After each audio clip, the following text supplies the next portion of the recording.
ኢትዮጵያ ላይ ቤት ክራይ ውድ ነው፣ እንደገና ደግሞ ግብር አለ፣ እንዴት ተሰርቶ ማደግ ይቻላል እያላችሁ ለምታማርሩ ልጆች በአጠቃላይ ይሄ ቪዲዮ ይጠቅማችኋል። አዲስ ከሆናችሁ ሰብስክራይብ፣ ላይክ በማድረግ ቤተሰቡ ነው።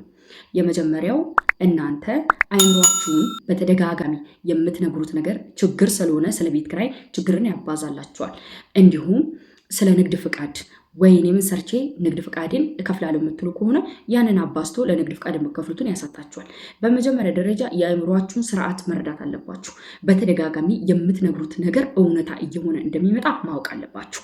ብዙ እህቶች ይመጣሉ፣ ቤት ይከራያሉ፣ እንደገና ደግሞ ንግድ ፍቃድ ያወጣሉ፣ ዘግተው ተመልሰው አረብ ሀገር ይሄዳሉ። ለምን? የመጀመሪያው አቅማቸውን ያማከለ ቦታ ስለማያከራዩ ነው። ለምሳሌ አንድ ጓደኛዋ ከአረብ ሀገር መጥታ አስፋልት ዳር ሄዳ ከተከራየች ራሷን ከዛች ልጅ ጋር በማወዳደር አስፋልት ዳር ሄዳ ትከራያለች። ያቺ ልጅ የተከራየችው የራሷ ምርጫ ስለሆነ ነው። አንቺ ለምንድነው ከእሷ ጋር ራስሽን አወዳድረሽ አስፋልት ዳር እየሄድሽው? ገብቶሻል? ሰዎች ያሉበት ቦታ አስፋልት ዳር ብቻ አይደለም። ገብቶሻል?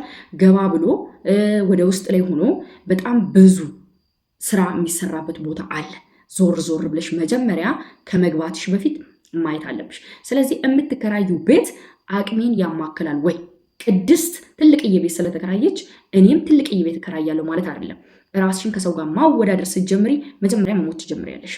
በህይወት እያለሽ ትሞቻለሽ ማለት ነው። ራስን ከሰው ጋር ማወዳደር መሞት ነው። ስለዚህ ራስሽን ከሰው ጋር ሳታወዳድሪ እሷ እዚህ ስለከፈተች አንቺ እዛ ሄደሽ እሷ ጎን ሄደሽ መክፈት የለብሽም። አንቺ አቅምሽ በሚያማክለውና አንቺ በምትፈልጊው ስራ ላይ ውጤታማ ሊያደርግሽ በሚችል ነገር ላይ ዞር ዞር ብለሽ መክፈት የምትፈልጊበት አገርና ሰፈር ላይ አጥንተሽ አካባቢውን የቱ ጋር ብከራይ ያዋጣኛል ብለሽ መጀመሪያ ማጣራት አለብሽ። ብድግ ብለሽ የእንትና ልጅ እዛ ጋ እኮ ቤት ክራይ ያለ ስላለሽ ሄደሽ አትከራይ፣ የእንትና ልጅ እዛ ጋ እኮ የተሻለ ስራ ትሰሪያለሽ ስላለችሽ ሄደሽ ያንን ነገር ተከራይተሽ አትጀምሪ። በኋላ ራስሽ እና ራስሽ ብቻ ነው የምትከስረው፣ ሌላ ማንም አይከስርልሽም ማለት ነው። ግልጽ ነው። ሁለተኛ ግብር ላላችሁት፣ ግብር በአሁኑ ሰዓት ሁሉም ሰው ግብር ይከፍላል። የማይከፍል ሰው የለም። በጣም አብዛኛው ይከፍላል። ተረዳችሁ? ከ199% ግብር ይከፈላል። እስከ ሰራሽ ድረስ ግብር ትከፍያለሽ። አንቺ ግን ምን ሰርቼ ነው የምከፍለው ብለሽ አይምሮሽን ቢዚ ካረግሽው፣ በተለያዩ ሀሳቦች አይምሮሽን ቢዚ ካረግሽው እውነትም ምን ሰርተሽ ትከፍያለሽ። ተረዳሽኝ አይደለ? ስለዚህ እኔ ምንም ነገር ቢሆን አደርጋለሁ፣ እሰራለሁ፣ እችላለሁ ብለሽ ካመሽ ቤት መከራየት፣ ንግድ ፍቃድ ማውጣት፣ ከዛ አልፎ ሰራተኛ ቀጥረሽ የምታሰሪ ሴት ትሆኛለሽ። መጀመሪያ ግን ፕላኖችሽ በሙሉ መሆን ያለባቸው ከአንቺ ፍላጎት ጋር የተነሱ መሆን አለባቸው። በሆነ ሰው ፍላጎት ውስጥ መሆን የለብሽም። ያ ማለት የሆነ ሰው ባለፈው ቪዲዮ ላይ ብየዋለሁ፣ ካልሰማሽው እዚህ ላይ ከስራ አስቀምጥልሻለሁ፣ ገብተሽ ስሚው። የሆነ ሰው የሆነ ነገር ስለጀመረ የሆነ ሰው የሆነ ነገር ያዋጣል ስላለ እዛ ነገር ላይ አለመግባት፣ ራስሽን የምትፈልጊው ነገር ላይ መግባት፣ ያን ነገር በምትፈልጊው መንገድ ለመስራት የምትችውን ሁሉ ዋጋ መክፈል እንጂ ሰዎች እንዳሉሽ ሳይሆን አይምሮሽ እንዳለ ፍላጎትሽን ተረድተሽ ከተጓዝሽ በህይወትሽ ስኬታማ ውጤታማ የማትሆኝበት ምንም ምክንያት የለም። አረብ ሀገር 24 ሰዓት ትሰራ የለም። እኔ መሸወድ አትችይም፣ ሌላው መሸወድ ትችላለሽ። ስለ አረብ ሀገር ህይወት በደንብ አድርጌ ያውቀዋለሁ። አረብ ሀገር የምትሰሪው ላይክ ይሄን ብር ለማምጣት ነው አይደለም? አረብ ሀገር መሰለኝ ይሄን ብር ለማምጣት ነው። ኢትዮጵያ ላይም ዝቅ ብለሽ ከሰራሽ አንገትሽን ደፍተሽ ከሰራሽ ብር ታገኛለሽ። ከነፃነት ጋር በፈለግሽው ሰዓት ተንቀሳቅሰሽ እንደፈለግሽ የፈለግሽው ቦታ ሄደሽ ገንዘብ ታገኛለሽ። ግን መጀመሪያ አይምሮሽ መስተካከል አለበት። እውነት እኔ ኢትዮጵያ ሰርቼ አድጋለሁ፣ እውነት እኔ እለወጣለሁ፣ እውነት እኔ በሀገሬ ላይ እኖራለሁ ብለሽ ማመን አለብሽ መጀመሪያ።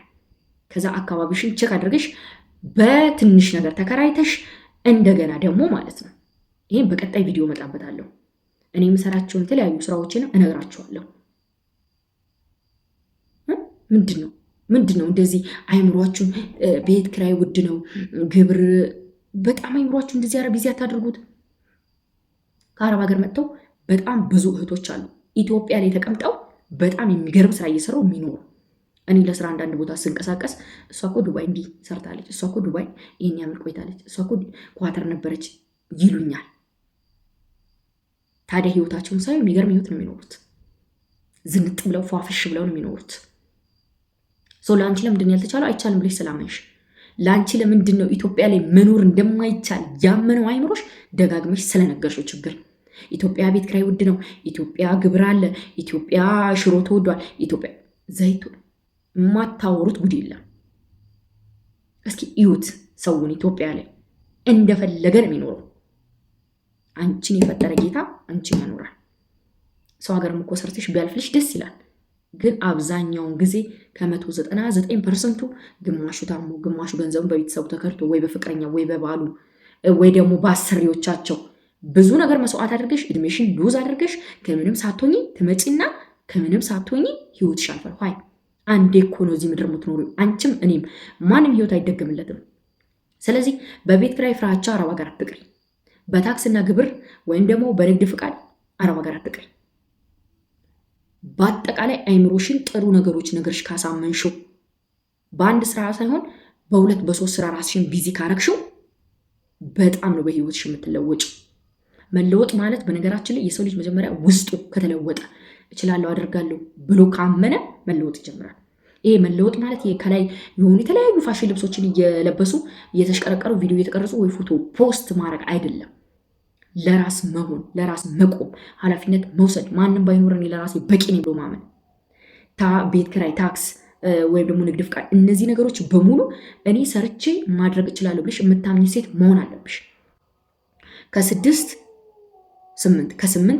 10 12 በቁጥር ደረጃ አረብ ሀገር ስላስቆጣሽ አትለውጭ። አረብ ሀገር ራሱ ከሄዳችሁ በኋላ ወይም ከሄድሽ በኋላ ያለሽ አስተሳሰብ ለገንዘብ ያለሽ አስተሳሰብ ይስተካከላል። ግን ያንን ገንዘብ ደግሞ የት ማድረግ እንዳለብሽ ካላወቅሽው ምንም ትርጉም የለውም። ስለዚህ በህይወትሽ ውስጥ በአጠቃላይ አይምሮሽን ሊይዙት የሚገቡት ነገሮች ቤት ኪራይና ግብር ምናምን ሳይሆን አይምሮሽን ሊይዘው የሚገባው እኔ ከአረብ ሀገር ወጥቼ የራሴን ስራ ለምን ቆሎ ማዞር አይሆንም? በነገራችን ላይ በነፃነት ውስጥ ያለውን ደስታ እኔ ነግሬሽ አልጨርሰውም። እኔ አሁን በፈለኩ ሰዓት ተነስቼ ነው የምሄደው። በፈለኩ ሰዓት እመጣለሁ። በፈለኩ ሰዓት የፈለኩ ቦታ ይሄዳለሁ። ማንም አይናገረኝም። የራሴ አለቃ ራሴ ሆኜ ነው የምሰራው። ትናንት ግን አረብ ሀገር መስራቴ ብዙ ትምህርት አስተምሮኛል። ብዙ ነገር አሳውቆኛል። እዛ ሆነሽ የተማርሻቸውን ብዙ ነገሮች በህይወትሽ ብዙ ነገር ነው የሚገባሽ። አረብ ሀገር ስትሰሪ አይኑ አውቃለሁ። ያን የተረዳሽውን ነገር ሁሉ ግን እዚያ ስመጪ ማፍሰስ የለብሽም። ዝም ብለሽ ወደ ተግባር መቀየር አለብሽ። ብሰሪ ባሰሪ ላንቺ ያለሽ አንቺ እንደሆንሽ ትረጃለሽ አይደል? አረብ ሀገር ላይ ቢያምሽ አተኝም፣ ቢሮሽ አታለቅሽም። ወገብሽን አስረሽ ብታለቅሽም ተደብቀሽ ነው ትሰሪያለሽ። ያ አንድ ጥንካሬ ነው። ገንዘብ ሲኖርሽ ሳይኖርሽ ማን እንደሚያወራሽ ማን እንደማያወራሽ ለይተሽ አለ አረብ ሀገር አይደል? ስለዚህ እዚህ ስትመጪ ደግሞ ለገንዘብ ያለሽ ቦታ ተስተካክሎ ገንዘብ እንዴት ተሰርቶ እንደሚመጣ ተረድተሽ ስለሆነ የምትመጪው እዚህም ያንን ገንዘብ ሰርተሽ እንደምታመጭ ካመንሽ ትኖሪያለሽ እዚህም ሰርተሽ። ግን ከዛ መጥተሽ አልደግመውም ቅድም ያልኩትን ነገር የምታረጊ ከሆነ ሰው ስላለ የምታረጊ ከሆነ ራስሽን ከሆነ ሰዎች ጋር የምታወዳድሪ ከሆነ እንትና ጓደኛሽ ዱባይ ነበረች አንቺ ኳተር ነበርሻ ከዱባይ መጥታ ፀጉር ቤት ስለከፈተች እኔም ፀጉር ቤት ከፍታለሁ ብለሽ ራስሽን ከሷ ጋር አታወዳድሪ። መስራት ያለብሽ አንቺ የምትፈልጊውና የምትፈልጊውን ብቻ። ማንም ያንቺን ህይወት አይኖርልሽም ከራስሽ ውጭ። ስለዚህ ከአንድ አረብ ሀገር 2 ከ2 3 ከ3 4 አረብ ሀገር በቀያየሩ ቁጥር እድሜ፣ ጤና፣ ብዙ ነገር ይሄዳል። ገንዘቡ ደግሞ የሆነ በረከት ሊኖረው ይችላል ብላችሁ የማታስቡት ነው የአረብ ሀገር ገንዘብ። እኔ እንዴት እንደሚጠፋው ሁላ አላቅም። በላባችሁ ያመጣችሁት 200,000 ከአረብ ሀገር 1 ሚሊዮን የተሻለ ነው። አረብ ሀገርም እኮ ላባችሁን አለባችሁን የምታመጡት ግን ምን እንደሆነ አላቅም። እኔ በረከት የለውም ብሮ መጨረሻ አይበረክትም። ስለዚህ ልነግራችሁ የምፈልገው እህቶቼ በእነዚህ ምክንያቶች ከ2 ወደ 4 ከ4 ወደ 8 ከ8 ወደ 10 እድሜያችሁን አረብ ሀገር አትጨርሱ። ይዛችሁ 100,000 ሆነ 200 300,000 ሆነ ምንም ያህል ብር ሆነ እናንተ ከነጤናችሁ ከሆናችሁ በዛ ብር የምሬን ብላችሁ ቆሎ ሸጣችሁ በነፃነት ትኖራላችሁ። ብዙ ልጆች አገር ላይ ዝቅ ብሎ መስራት አይፈልጉም። አይኑ አውቃለሁ።